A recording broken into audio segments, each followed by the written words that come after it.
part. Mm-hmm.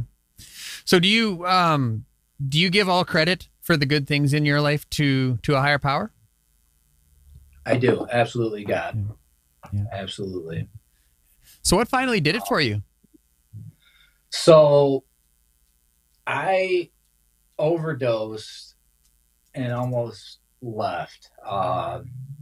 Like I was very grateful someone walked into me and or on me in the bathroom on the floor. I was purple, but even that wasn't enough at that point. I continued. I went home that fucking night, and this is the powerlessness of it, man. I went home that night and tried shooting up after I got out of the hospital.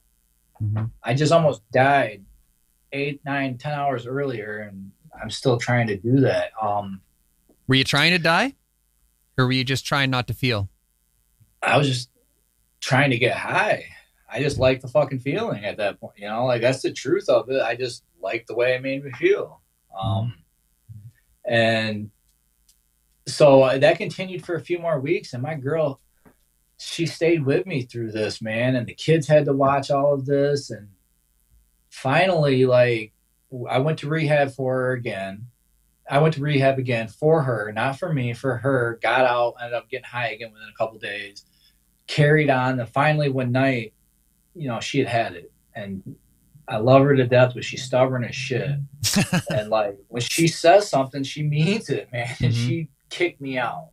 Mm-hmm. Like, and we've had this conversation in the past where like if I use, I'm gone. Like she can't do that with the kids and everything. And so she put me out, man. Having to say goodbye to the boys.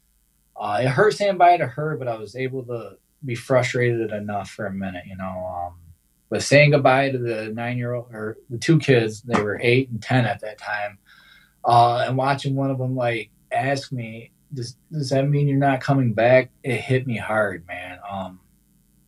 And I burst into tears and I walked away. And that night, dude, I left with $60. I got dope and it didn't do it. And then I conned a friend in that night to meet me and giving me more money. And I went and fucking tried to get more dope, dude. And I did it all one shot and trying to go out, essentially trying to fucking take my life. I didn't want to live. I hurt. I was just defeated. And I fucking woke up or came to the next morning on a fucking park bench across a restaurant. And it just hit me that I had to do something, that if I couldn't go on like this. I was going to fucking die and I didn't want to die. And God, that's when I kind of understood that, like, I should have died.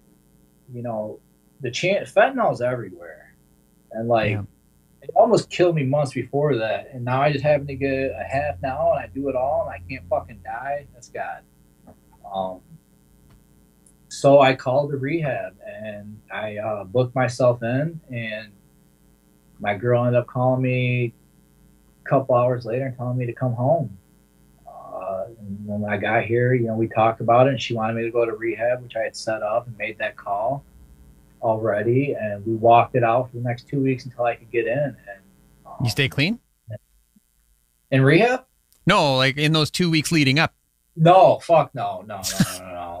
Well, that's a shitty thing here too, man. Like, in order to get in, to get the most of your days that insurance covers, you've got to come in and drop dirty. You've got to be fucking dirty. But they make you wait 2 weeks. Yeah. You have to wait 2 weeks to get. That's a bad policy right there.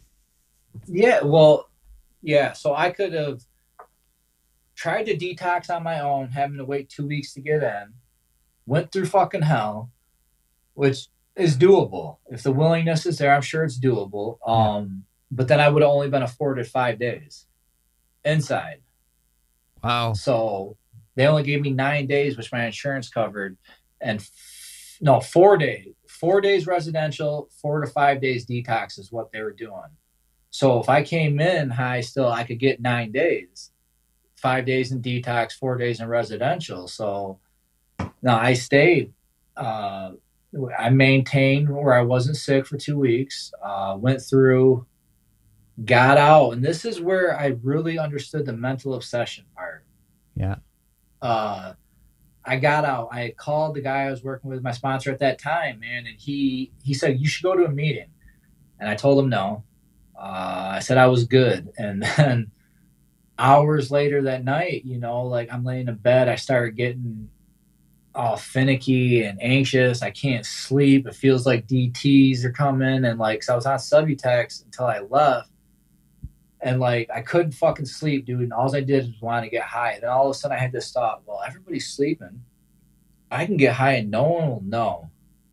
Um, so I walked out of the room. I stole money from her purse in the car, took took her kid's phone, and I tried calling a dope man, and he didn't answer. I had tons of them, you know, I could have called, but that's when God, and this is where I say God gave me 8 seconds of clarity. I understood in that moment if I continued down this line, if I kept pursuing these numbers, I was going to get to dope somehow, some way, but I was also going to lose my family. I was going to fucking die. Everything I just went through, the 8, 9 days in rehab, the health and detox, I'd have to do all over again. Because if I do it once, I'm not going to stop. And I was able to put the money back in the phone back, man, and got up the next day. You know, my sponsor at that time was out of town, and I was just completely fucking desperate, man. Like I was desperate and ready to do anything. And I went to this guy who I had avoided for the 3 years around there, and I was just like, well, I approached him and said, "Hey, do you still do those meetings?" And this fucker just walked up the stairs from our home group meeting, and he was like, no. He like looked at me and he was just like, "No, what you're gonna do is shut the fuck up, and like you're Oh, gonna be yes. here Sunday at 7 a.m. You're gonna fucking go home. You're gonna pray about it, and if Hmm. you show up Sunday, you better be fucking ready to work." And he just Yeah. dismissed me. We're Just gonna take fucking dismissed me. we're gonna take a quick And break.